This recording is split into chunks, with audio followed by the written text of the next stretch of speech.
Bismillahirrahmanirrahim. This is Dr. Akil Raza. In last week, we have discussed about intelligence and assessment of intelligence. Today, we will discuss achievements and assessment of the achievement. Well, let's discuss what is achievement.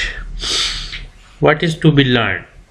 जो कुछ आपको पढ़ाया जाता है, जो कुछ आप सीखते हैं, जो कुछ आप अचीव करते हैं, दैट इज कॉल्ड अचीवमेंट। और अचीवमेंट को असेस करने के लिए बहुत सारे टूल हैं, लेकिन जो मोस्ट फ्रीक्वेंटली टूल यूज होता है दैट इज अचीवमेंट टेस्ट।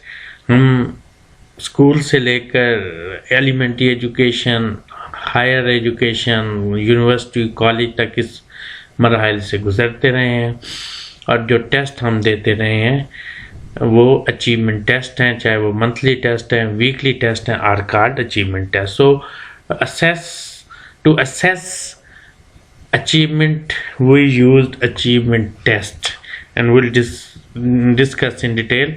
ये हम पहले डिस्कस कर चुके हैं कि what are teacher made test and what are achievement test. तो जाहिर बात है कि स्टैंडर्डाइज टेस्ट, तो अचीवमेंट टेस्ट के हवाले से जो टीचर मेड है, जो हम मंथली वीकली टेस्ट, बोर्ड के टेस्ट देते रहते हैं, वो टीचर मेड कहलाते हैं। और स्टैंडर्डाइज टेस्ट एक प्रोसेस से गुजरने के बाद उसमें जो फॉल्टी आइटम है वो ड्रॉप कर देते हैं, और उसके बाद हम दावा करते हैं कि ये जो टेस्ट है वो वैलिड भी है, रिलायबल भी है, और इसमें दूसरी करैक्टरिस्टिक्स ऑफ टेस्ट भी मौजूद है। तो अचीवमेंट टेस्ट को हम डिफाइन करेंगे और थोड़ा सा मैं बताऊंगा कि स्टैंडर्डाइज टेस्ट के बेनिफिट्स क्या होते हैं, वो भी हम ज़रा देख लेंगे कि हम टेस्ट स्टैंडर्डाइज क्यों करते हैं। बहुत सारी ऑर्गेनाइजेशन है।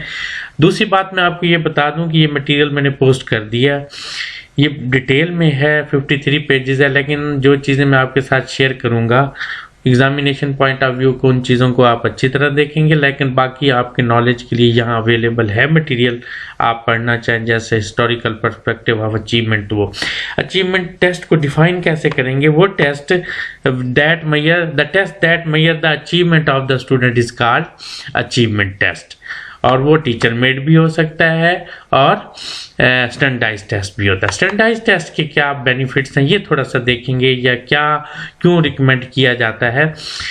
तो यहाँ ये कर्सर है, देखिएगा। In regard to standardize achievement test we have agreed on the following recommendations. ये एक तो ये नंबर पॉइंट्स में ये मैं आपके साथ रीड करूंगा।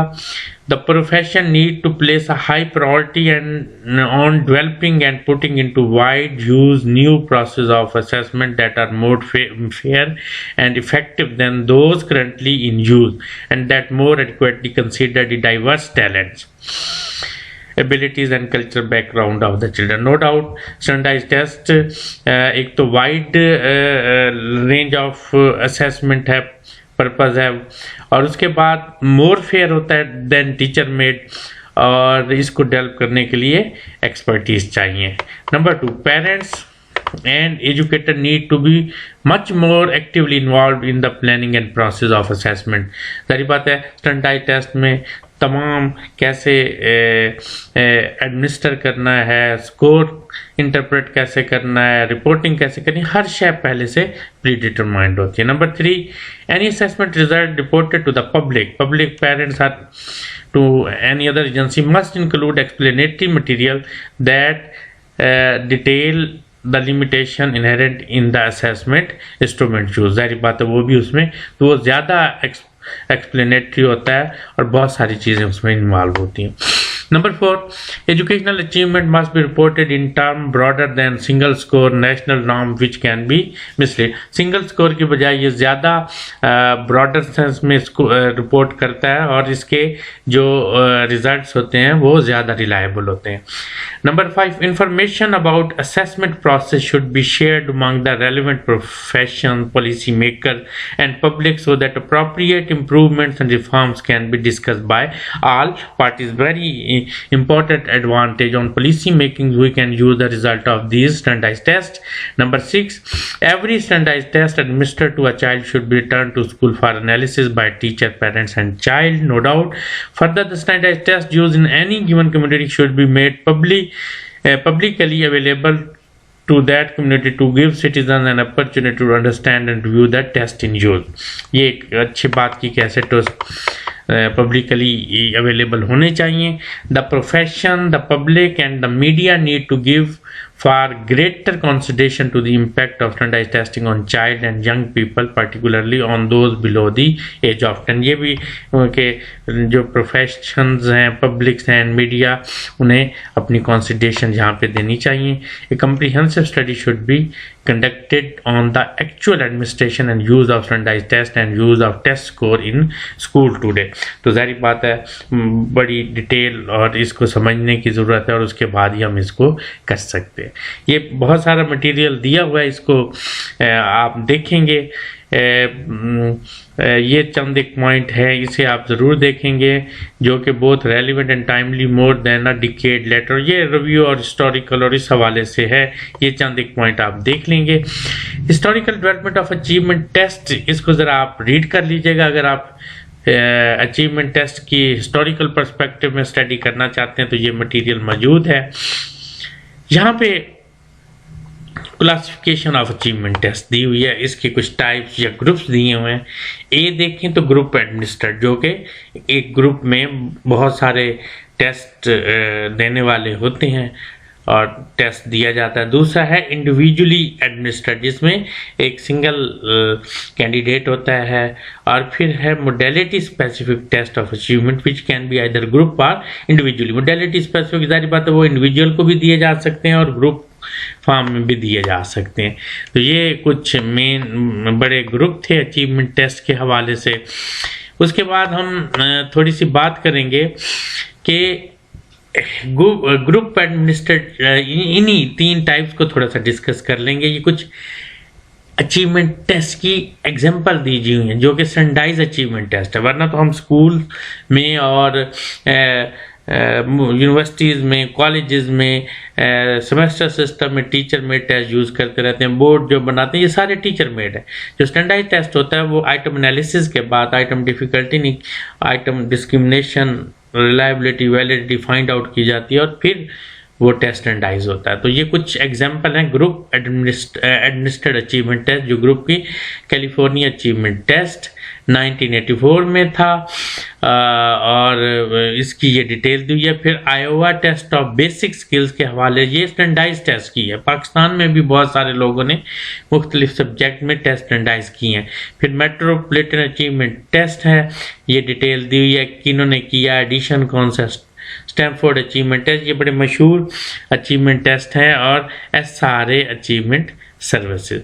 अब कुछ example individually administered test, basic achievement skills, individual screener, ये 1983 में हुआ. बेसिक अचीवमेंट स्किल्स और इसके ऑथर्स का नाम दिया है. फिर ये टेस्ट ऑफ एजुकेशनल अचीवमेंट. तो ये सम एग्जांपल स्टैंडर्डाइज टेस्ट की दी हुई हैं. फिर मोडेलिटी स्पेसिफिक अचीवमेंट टेस्ट की जो मुख्तलिफ चीज़ों को मैयर, जैसे रीडिंग स्केल्स हैं, एनालिसिस ऑफ रीडिंग डिफ़िकल्टी है. तो ये मुख्तलिफ टेस्ट की एग्जांपल दी हुई है. अब ये अचीवमेंट टेस्टिंग को ज़रा हम देखेंगे. ये मैथमेटिक्स में जो वो ये लंबी एक लिस्ट है, ये जस्ट आपके नॉलेज के लिए आप इसको ज़रा देख लीजिएगा. मुख्तलिफ सब्जेक्ट के पॉइंट ऑफ व्यू से भी ये जो है ना टेस्ट स्टैंडर्डाइज किए गए हैं. अब वो टीचर मेड भी हम यूज़ कर सकते हैं, आमतौर पर हम स्कूल कॉलेजेस में यूज़ कर रहे हैं. लेकिन स्टैंडर्डाइज टेस्टिंग यहाँ बताने का मकसद ये था कि हम बेहतर तरीके से चीज़ों को मैयर कर सकते हैं. हमने वो इसके बेनिफिट्स क्या होते हैं या ऑब्जेक्टिव क्या है या पर्पस क्या है वो हमने ज़रा डिटेल के साथ ऊपर देखा. अब एक और जो टाइप्स है criterion reference versus norm reference testing.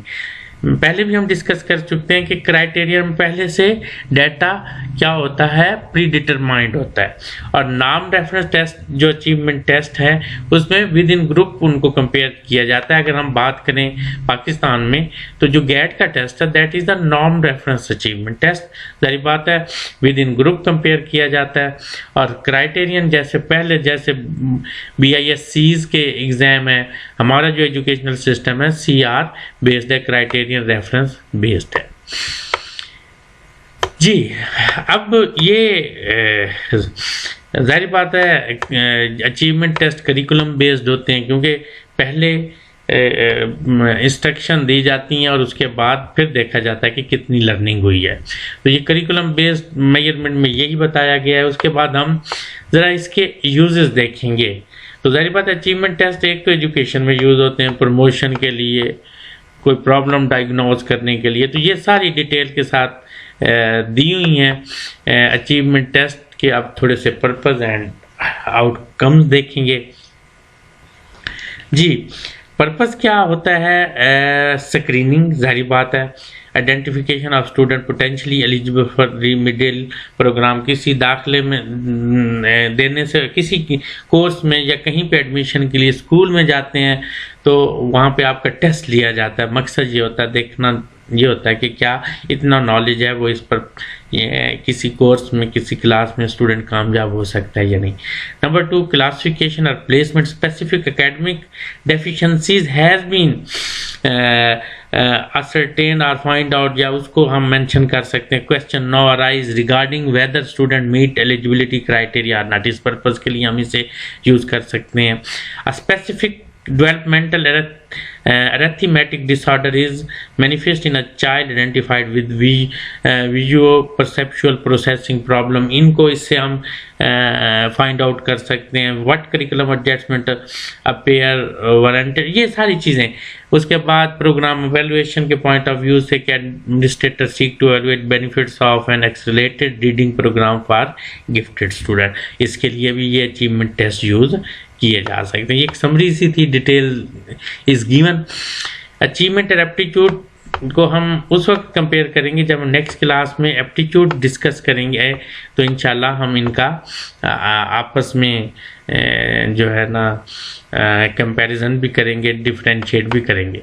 Scoring system आमतौर पर जो एकेडमिक अचीवमेंट है मुख्तलिफ स्टैंडर्ड स्कोर्स हैं, CGPA सेमेस्टर सिस्टम है, परसेंटेज है और बहुत सारे स्कोर्स हैं।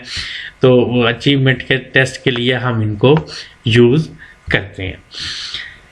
अब हम थोड़ा सा देखेंगे ये वही achievement test scores and diagnosis of learning disability. जारी बात है अचीवमेंट टेस्ट, अब ये देखें ना मुख्तलिफ परसेंटाइल में हम कर सकते हैं, ये स्टैंडर्ड स्कोर्स मुख्तलिफ हैं। मैंने परसेंटेज और CGPA और उसकी बुनियाद पर फिर इंटरप्रेट करते हैं कि ये कितनी अचीवमेंट हुई है, क्या इसको रिपीट करने की ज़रूरत है, या ये एक्सीलेंट लर्निंग है, या गुड है, या एवरेज है। तो ये सारी इंटरप्रिटेशन इसकी बुनियाद पर की जाती हैं। तो ये पॉइंट्स जो अचीवमेंट टेस्ट के हवाले से थे, इम्पॉर्टेंट जो पॉइंट है इनको आपने देखना है। और ये मटेरियल ज़्यादा इसलिए दिया है कि आप वो स्टूडेंट जो स्टडी करना चाहते हैं वो इसे डिटेल के साथ स्टडी कर सकते हैं। फिर आगे ये मेडिकल पॉइंट ऑफ व्यू से है, इसे आप डिस्कस नहीं करेंगे। तो ये चंद एक चीज़ें थी अचीवमेंट टेस्ट के हवाले से। फिर ये डिटेल में एजुकेशनल पॉइंट ऑफ व्यू से diagnostic application of achievement test result है, रीडिंग में अगर कोई प्रॉब्लम है, राइटिंग में, तो ये मुख्तलिफ इसकी ये बड़ी डिटेल में है, आप इसे देख लीजिएगा। तो ये एक तारुफ था। फिर आगे जर्नल से टॉपिक असेसमेंट और ये इस पॉइंट ऑफ व्यू से आते हैं। कोई कंफ्यूजन या कोई चीज़ आपको क्लियर नहीं है तो please you can ask. Thank you.